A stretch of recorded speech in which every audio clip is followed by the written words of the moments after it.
ദൈവനാമത്തിന് മഹത്വം ഉണ്ടാകട്ടെ. ഇന്നു മുതൽ നമുക്ക് സത്യവേദ പുസ്തകം മലയാളം വേർഷൻ ഈ ചാനലിൽ കൂടി വായിച്ചു കേൾക്കാവുന്നതാണ്.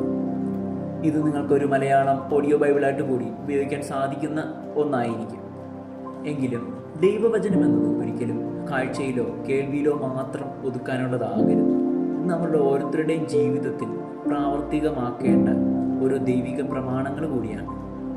ദൈവം മനുഷ്യർക്കായി ജീവിക്കാനായി നൽകിയിരിക്കുന്ന പ്രമാണങ്ങളാണ് ഇത്. ഈ പ്രമാണത്തിൽ നിന്നുകൊണ്ട് നാം ജീവിക്കണം. യേശു കർത്താവ് തന്നെ ഭൂമിയിൽ വന്നപ്പോൾ ഈ ദൈവിക പ്രമാണങ്ങളിൽ നിന്നാണ് യേശു കർത്താവ് ജീവിച്ചത്. പാപത്തിൽ നിന്ന് മാറി നിന്ന് പാപം ഒഴികെ നമുക്ക് തുല്യനായി പരീക്ഷിക്കപ്പെട്ടാലാണ്. പാപം ഒന്നും ചെയ്യാതെ യേശു കർത്താവ് ജീവിച്ചു.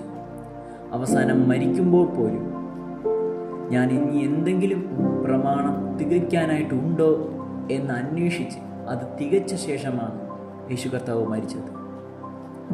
അതുപോലെ നമ്മുടെ ജീവിതാന്ത്യം വരെ ദൈവിക വചനങ്ങളിൽ നിലനിന്ന് തന്നെ ജീവിക്കുക. അവസാനം നല്ല ദാസനെ എന്നുള്ള വിളിക്ക് യോഗ്യരാകും വണ്ണം നാം ജീവിക്കുക. ഞാനിപ്പോൾ സ്റ്റാർട്ട് ചെയ്ത ശുശ്രൂഷ നിങ്ങൾക്ക് ഏവർക്കും അനുഗ്രഹമായിരിക്കും ആകട്ടെ എന്ന് തന്നെയാണ് എൻ്റെ ഒരു പ്രാർത്ഥന. ദൈവം അതിനായി കേൾക്കുന്ന ഏവരെയും ദൈവം ധാരാളമായി തന്നെ അനുഗ്രഹിക്കട്ടെ. ആമേൻ.